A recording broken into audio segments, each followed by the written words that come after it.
I think the Mets have found something, Willie. I think the Mets have found something. They were sexy last night. Sexy's a good word. It's Nolan McClain.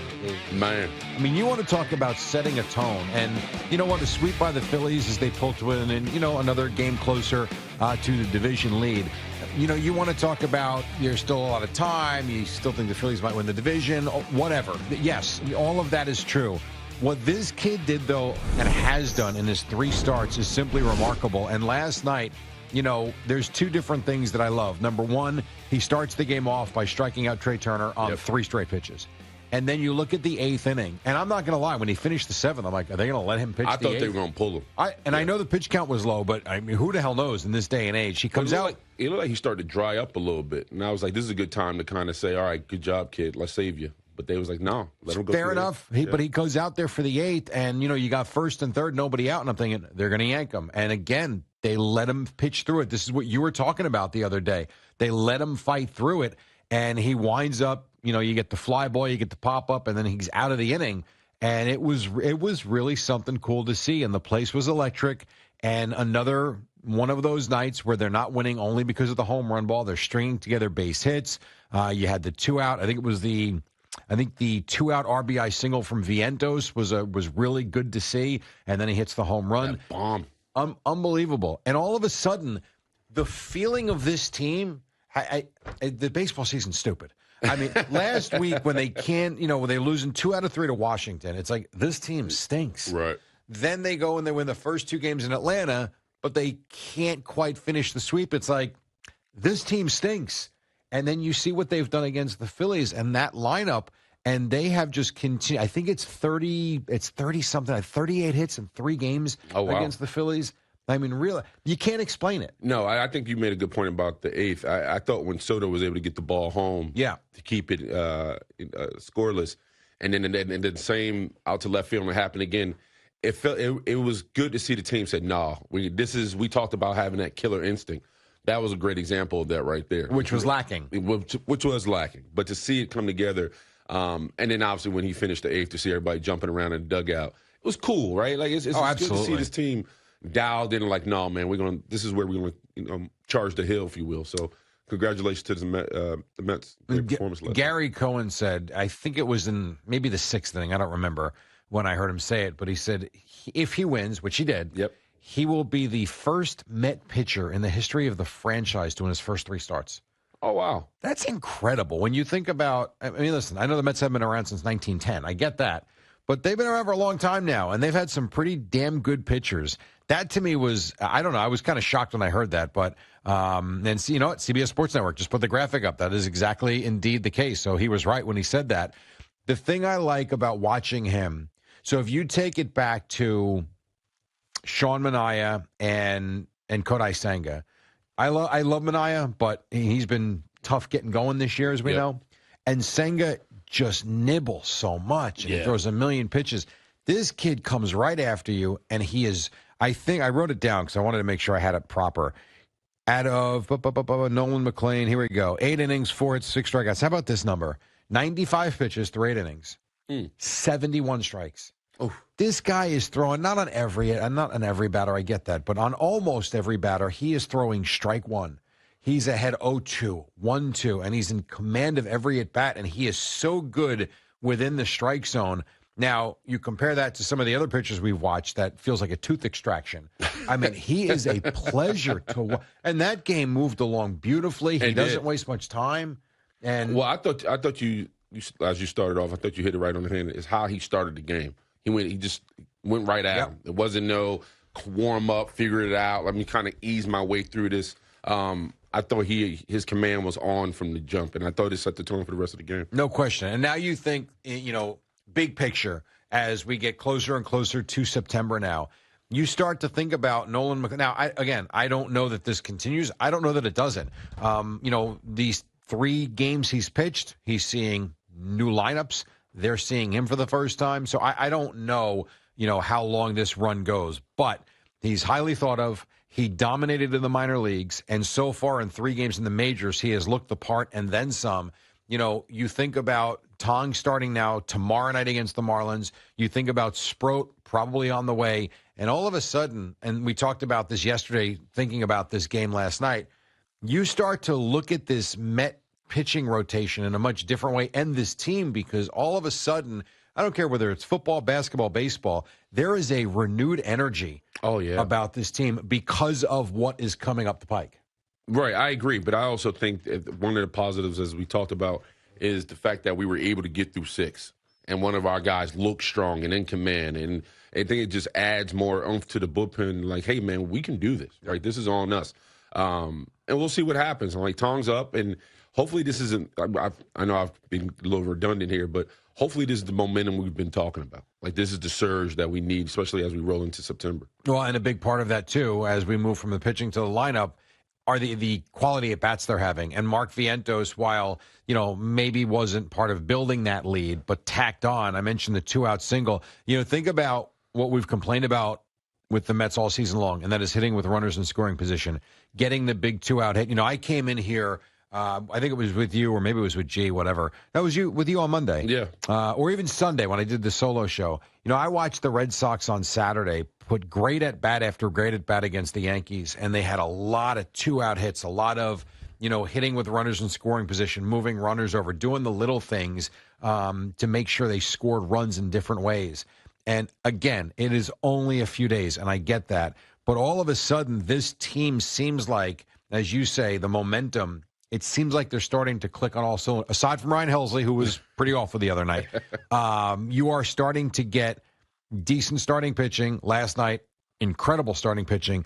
But the quality of the at-bats to me, you look at where they strung together those hits the other night to win the game in the 9th inning, 4 straight hits off of Duran, which was fun to see. Then the bottom of the 3rd last night, you got this kid, he's putting up zeros, inning 1, inning 2, inning 3, and then all of a sudden here comes, I think it was Beatty that doubled. You had the excuse me bunts. I don't know what Senga was doing, if it was supposed to be a sacrifice or whatever, but he gets the bunt single, and then all of a sudden you get, Lindor comes up with a base hit, Soto comes up with a base hit, Alonso, like it was all of a sudden everything you wanted to see, and it's like, this is what we've been looking for all year. Yeah, I think it's great, man, because I'm falling in love. I can't believe I'm saying this that long. I'm really falling in love with Vientos, man. For him to have that RBI single and then come back around with that 2-run bomb, I'm like, man, this is – it is so interesting because we kind of talked about it a little bit earlier. If Lindor and Alonso and Soto aren't doing their job, they fall flat and they look flat. But when you see all hands on deck and they're responding and they're producing, man, they're starting to look like must-watch TV. And I thought last night was a great example. And so when you, like to your point, when you have the bats performing at that level where they're kind of matching what McClain was able to do last night, that's when you say, okay, we got something here. Now, how can this carry on? And I've got to think, too, inside that clubhouse, when you see a kid go out there and pitch the way he's pitching, I also would think that kind of creates some more energy for the team itself as well. And then when he goes out there and starts the way he did, I know it's not easy. And it's Taijuan Walker, who, I mean, at this point in his career is not exactly a dominant starter. But I've got to think they were like, foaming at the mouth last night to get started and kind of continue this momentum, as you like to call it. Yeah, it's so funny you talking about the crazies, the Mets crazies. When they started panning the crowd, we saw Elmo and Oscar, and then you saw the microphone thing. It's wild. I know it's all over the place. I saw that, and I was like, this is a little getting out of it. It's getting crazy. Yep. Some dude had Tupperware. He brought I saw that with a hanger to make it the microphone. But it was great because this is what sports is about, right? And then when you have the performance they had last night, you're like, all right, this is why you dial in this time of year, especially when the team is trying to make a run. So I enjoyed the game last night. It was fun, and I just, hopefully it's something they can tack on. It is crazy, though. Well, again, it doesn't matter what the sport is. It's amazing how a season can have ebbs and flows like it does. It could be a football team that starts, the Bengals last year started, whatever it was, 1-3. Or they started horribly. 0-3. Was it 0-3? Yeah, I think it was 0-3. And then they're fighting at the end to try to make the playoffs when they couldn't get out of their own way early. You kind of knew they had it in them. The Mets, while I'm not saying they started, 10-30 or anything like that, but they had that swoon in June, even much of May, too. May, June, and July were really awful. And parts of August haven't been great. But yet, here we go as we hit September, and this is really the stretch run. If, in fact, they can, and I don't expect them to win, 13 games in a row, I mean, it'd be nice, but, if all of a sudden they keep winning series after series after series, the word you use is momentum, that's day to day. If they can string together series wins, you've got a team that, while looked fantastic in April, looked dead in the water in July, all of a sudden, with that lineup, with the renewed life in the rotation and the length you think you might get from the starters, if in fact that does indeed continue, you can make every case again that this team could go challenge and go deep in the playoffs. Oh, 100%. But it goes back to as you just stated, the emotional roller coaster I think every Mets fan has been on. I mean, in reference to Lindor with the toe, right? Not getting quality pitching through the fifth, right? Or even getting through the fifth, right? You talk about Alonso and all these guys. I remember we sat here a couple weeks ago and Soto was like, man, I don't know what's wrong with us. And this is supposed to be the guy telling, like, hey, I don't know what's wrong. So to see this team kind of come through the other side of it, and hopefully, like you just stated, this is kind of the train they can continue on and roll into September on the positive side. I think this is why you fall in love with sports, right? Because you want to see the ebb and flows, but you also want to see a team mature.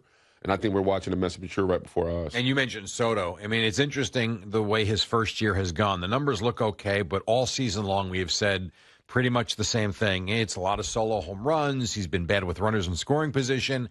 Now, everything we just talked about.